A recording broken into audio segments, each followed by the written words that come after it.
So what we're going to learn about now is we're going to look at finding equivalent ratios. So let's go ahead and make sure we understand what equivalent means. So when two ratios are equivalent, that means they both simplify to the same ratio. So you can find equivalent ratios by multiplying both values or dividing both values by the same number. So remember, when we're dividing by the same number, that's called a GCF. When we're multiplying by the same number, that's using a common multiple. Okay, so what we're going to do now is we're going to actually work on a ratio table. And so a ratio table is one of the tools that we're going to learn about of how we can come up with sets of equivalent ratios. So here's a problem that we've looked at before. And it says that we're going to determine the number of pink houses if 18 greenhouses are built. So if we recall, we counted before. So that's always the first thing you want to do when you're looking at ratios and trying to find out information about them. So let's figure out how many pink houses we have in this set. So we have 1, 2, 3, 4 pink right now. And we have 1, 2, 3, 4, 5, 6 green. Okay, so the question says, or the problem says, I should say, determine the number of pink houses. So we need to know how many pink houses if we get to 18 greenhouses. So there's a few ways that I could go ahead and do this, and I'm going to go ahead and show you how we could use this with a table. So one thing that we could do in a table is I could say, okay, well, if I built 4 more pink houses, then how many greenhouses would I have to build? Well, I would have to build 6 more green. So this is the same thing as multiplying by 2. So now I would have 8 pink and I would have 12 green. So if I went ahead and I wanted to find another equivalent ratio, and I went ahead and said I'm going to build a whole entire new set of houses, then I would have to build 4 pink and I would have to build 6 more green to keep my ratio equivalent. And then that means now, how many pink houses do I have? I have 12 pink, and I added 6 more green houses, so I have 18. Now the problem asked, determine the number of pink houses if 18 green houses are built. Have I answered that already? Well, let's look. It says here, I've built 18 green, so therefore, corresponding value of pink houses had to be 12. So I can answer the problem as follows. Okay, if 18 greenhouses are built,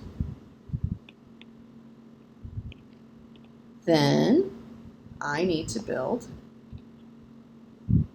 12.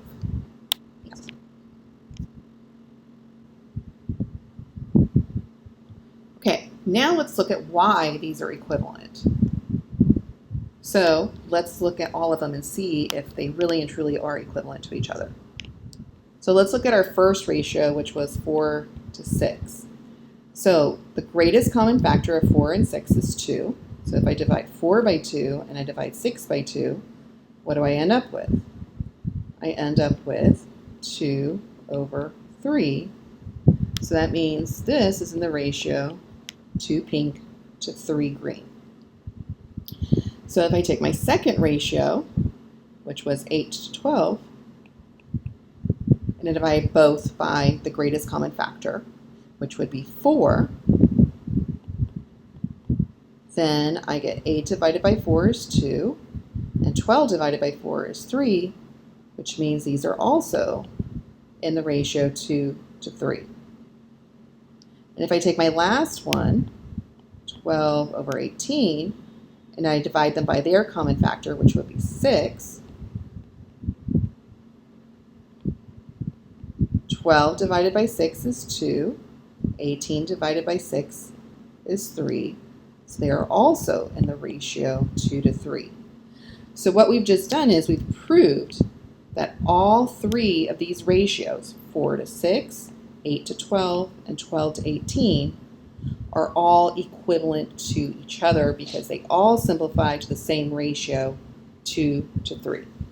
And that's one method that we're going to learn about of proving that ratios are equivalent. Okay, so now we're going to look at this problem from a different angle.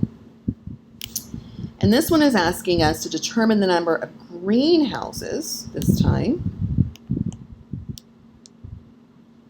to be built if the total of 40 houses are built. So we know already that we have the same ratio because we're looking at the same problem from before. And the ratio is that we have 4 pink houses and we have 6 green houses. But what's the total houses in this group?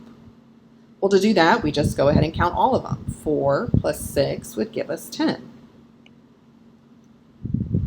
So if I doubled the number of houses, or I multiplied by 2, I would get 20. If I tripled the number of houses, in other words, I multiplied 10 by 3, I would get 30.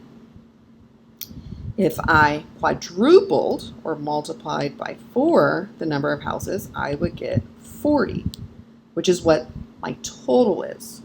But the question is asking how many greenhouses. Well, in order to get to 20 houses, I had to multiply by 2. So 6 times 2 would be 12. 4 times 2 would be 8. And I want to double check my work to make sure I'm on the right track. And so I want to check, does 8 plus 12 make 20? Yes. And we already have proven that 8 over 12 is the same ratio as 4 to 6 in our other problem. Okay, so now to get to 30, remember we had to multiply by 3. So 6 times 3 is 18, and 4 times 3 is 12. What's 12 plus 18? 30. So if I built 30 houses, I would need 18 of them to be green. So we wanted to get 40 houses though, so we needed to multiply by 4.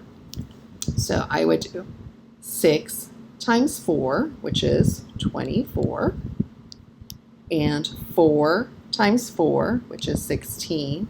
And again, double checking my work and verifying. What's 16 plus 24? It's equal to 40. So if I built 16 pink houses, 24 green houses, I get a total of 40 houses. So now I can answer my question. Determine the number of green houses to be built if a total of 40 houses are built. So if 40 houses are built, I need to build 24 greenhouses. So in answering the problem, I have given a specific answer, 24. I've specified what that 24 means, greenhouses, and I've gone ahead and assured that I've answered the question correctly because I've reframed the answer within the problem.